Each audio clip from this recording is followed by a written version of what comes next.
Encounter ఫోటోలు చూడగానే CLC వాళ్ళు, తెలంగాణ సిఎల్సి వాళ్ళు ఓ ప్రెస్ మీట్ ఏర్పాటు చేసి సంఘాల వాళ్ళందరినీ పిలిచి మాట్లాడడం అనేది జరిగింది. ఎందుకంటే ఆ డెడ్ బాడీ చూడగానే మొత్తం చిత్రహింసలు పెట్టి చంపేసినట్లుగాను, అట్లాగే అక్కడ ఉన్నటువంటి గ్రామంలో వాళ్ళు కూడా మాట్లాడారు, విషం పెట్టి చంపేశారు వాళ్ళని అదుపులోకి తీసుకొని అని చెప్పిన దాని మూలంగా మొత్తం కూడా ఈ బాడీస్ని చూసి కూడా నిన్న ప్రెస్ మీట్ ఒకటి పెట్టి మాట్లాడి, అట్లాగే హైకోర్టులో రిట్ వేయటం అనేది జరిగింది.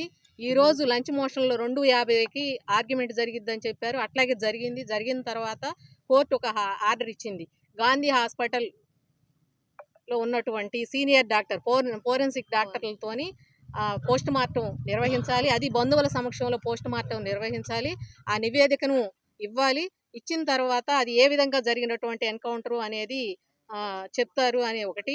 ఇంకొక విషయం ఏంటంటే ఆ అమ్మాయికి ఫోటోలు వీడియోలు తీసుకునేటువంటి అవకాశం ఇవ్వాలని కూడా మాట్లాడారు. అయినా కూడా వాళ్ళు ఒక ఫోటో కూడా తీసుకోవడానికి అవకాశం ఇవ్వలేదు. ఇంకొక విషయం ఏంటంటే ఆ డెడ్ బాడీస్ మొత్తాన్ని కూడా సక్రమంగా ప్రిజర్వ్ చేసి పురుగులు పట్టకుండా ఉంచి అందరి డెడ్ బాడీలు కూడా ఆ ఫోరెన్సిక్ నిపుణులతోని పోస్ట్ మార్టం చేయించి ఇవ్వాలనేసి. ఆ డెడ్ బాడీ చూస్తే ఇప్పుడు ఇంతకు ముందు మేము మాట్లాడిన విధంగానే మొత్తం చిత్రహింసలు పెట్టి చంపేశారు. కాబట్టి ఈ చిత్రహింసలు పెట్టి చంపడం ఏ విధమైనటువంటి ప్రజాస్వామ్యమో, ఏ విధమైనటువంటి ప్రజాస్వామ్య పునరుద్ధరణ హక్కులు అనేది రేవంత్ రెడ్డిని మేము అడుగుతున్నాం మేము అతన్ని. ఏ విధమైనటువంటి ప్రజాస్వామ్యం ఇది? ఎందుకు మనుషులను ఆ విధంగా చిత్రవద పెట్టి చంపివేయటం జరిగింది? ఇట్లా చంపేస్తే ఆయనకి ఏం ఒరుగుతుంది? బీజేపీ ఉంటేనో లేకపోతే బీఆర్ఎస్ ఉంటేనో ఈ విధమైనటువంటి ఎన్కౌంటర్లు చేస్తుంది అని చెప్పి మాట్లాడి అధికారంలోకి వచ్చినటువంటి రేవంత్ రెడ్డి ఏ విధంగా ఈ హత్యలు చేస్తున్నాడు? ఈ హత్యలు చేయటం తప్పు అనేది బంధుమిత్రుల సంఘంగా మేము అతనికి చెప్తున్నాము. అట్లాగే ఇటువంటి హత్యలు చేయడానికి వీలు లేదని చెప్పి డిమాండ్ చేస్తున్నాము. ఈ క్యాంపులు అక్కడ ఉన్నటువంటి సైనిక క్యాంపులను ఎత్తివేయాలి. బీజేపీకి వాళ్ళు వ్యతిరేకం అని చెప్తున్నారు కాంగ్రెస్ పార్టీ. కానీ అమిత్ షాతో మాట్లాడి అమిత్ షా ఆధ్వర్యంలో వాళ్ళు మళ్ళీ ఇంకా 4 సైనిక క్యాంపులు పెట్టాలని, అక్కడ ఉన్నటువంటి ఆదివాసీలను మొత్తాన్ని కూడా తరిమేసి అక్కడ ఉన్నటువంటి ఖనిజ సంపదను ఆదాని అంబానీ లాంటి వాళ్ళకి అప్పజెప్పాలని చెప్పి గవర్నమెంట్లు చూస్తున్నాయి.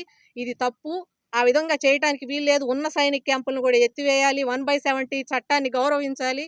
అట్లాగే 5th షెడ్యూల్ని ఈ 1/70 చట్టాన్ని అమలు చేయాలి అని చెప్పి అక్కడ ఉన్నటువంటి ఆదివాసీలు స్వేచ్ఛగా బ్రతకాలి అని చెప్పి బంధుమిత్రుల సంఘంగా మేము ఒక డిమాండ్ చేస్తున్నాం. అట్లాగే ఈ ఎన్కౌంటర్ మీద ప్రజలు, ప్రజాస్వామ్యవాదులు, విద్యావంతులు, మేధావులు అందరూ కూడా అప్పుడు విద్యాసాగరు ఎన్కౌంటర్ కోసం ఏ విధంగా ప్రతిస్పందించి ఆ ప్రభుత్వాన్ని నిలదీశారో ఇప్పుడు కూడా అదే విధంగా నిలదీయాలని చెప్పి మేము బంధుమిత్రుల సంఘంగా అందరినీ కూడా విజ్ఞప్తి చేస్తూ ఈ జరిగిన ఈ ఎన్కౌంటర్లో అమరులైనటువంటి అమరులందరికీ కూడా బంధుమిత్రుల సంఘం వినమ్రంగా జోహార్లు అర్పిస్తుంది.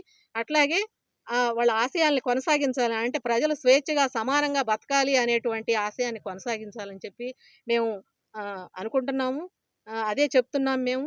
అట్లాగే ఈ రాజ్యం ఏ విధమైనటువంటి ఈ బూటకపు ఎన్కౌంటర్లని ఆపివేయాలని చెప్పి డిమాండ్ చేస్తాం. ప్రస్తుతానికైతే ఇంటికాడనే ఉంటున్నా. నాకు ఆరోగ్యం బాగలేకుండానే నేను ఇంటుకుంటున్నా. ఇప్పుడు ఆయన ఎక్కడ ఉన్నాడు, ఎట్లున్నాడు, ఏ ఏరియాలో పనిచేస్తుండు, ఏ స్థాయి అనేది కూడా నాకేం తెలియదు, సమాచారం కూడా లేదు. కాబట్టి ఇది వీళ్ళు మధు తర్వాత పేరు ఎంత చెప్తే మేము వచ్చినాము. ఈ అక్క వాళ్ళు కూడా మాకు తీసుకొచ్చి సహకరించారు. ఎందుకంటే మేము ఎటు పోవాలో ఏమో మాకు కూడా తెలియదు కదా, ఎవరు అరెస్ట్ చేసేది తెలియదు, ఎవరు ఏం చేసేది తెలియదు. కాబట్టి మేము వచ్చి చూసినాము. చూడడానికి మేము ఫ్యామిలీతో సహా వచ్చినాము. కానీ మాకు ఇద్దరికే పర్మిషన్ ఇచ్చారు. మాకు అందరి ఫ్యామిలీ వాళ్ళకి పర్మిషన్ ఇవ్వాలి. దాంతోపాటు ఇది ఎన్కౌంటర్ కాదు. ఆ బాడీని చూస్తే ఎన్కౌంటర్ లాగా లేవు. ఆ బాడీలో మొత్తం తుక్కు చేసి మొత్తం తలనైతే మొత్తం తుక్కు చేసి పడేసారు. ఒక్కొక్క బొక్క ఇట్లా కదులుతుంది ముట్టుకుంటేనే. కళ్ళు వెళ్ళినాయి, కళ్ళు వీకేసిండ్రు. మొత్తం ఇదంతా మొత్తం ఒక పేసు మాత్రమే ఉంచింది. కానీ ఇవన్నీ ఇళ్ళకెళ్ళి ఇదంతా తుక్కు అయింది. అది తూటాల లెక్క అయితే కనబడలేదు నాకు. తూట అనేది ఇది ఒక్కటే గీడ కనబడుతుంది. అది కూడా దగ్గర నుండే కాల్చిన తూట లెక్క కనబడుతుంది, దూరం నుండి కాల్చింది కాదు ఆ తూట కూడా. దాంతోపాటు ఇదైతే వాళ్ళు విషమిచ్చి చంపారా లేకుంటే ఏదన్నా మత్తు మంది ఇచ్చి వాళ్ళని కంట్రోల్గా తీసుకొని హింసించి చంపారు వాళ్ళని అందరినీ. ఒక మహిళ ఉంది కదా, ఆమెనైతే ఘోరంగా ఆమె అంగి చింపేసి గొంతిక ఇక్కడ కట్ చేసినట్టు కనబడుతుంది ఫోటోలలో మాకు.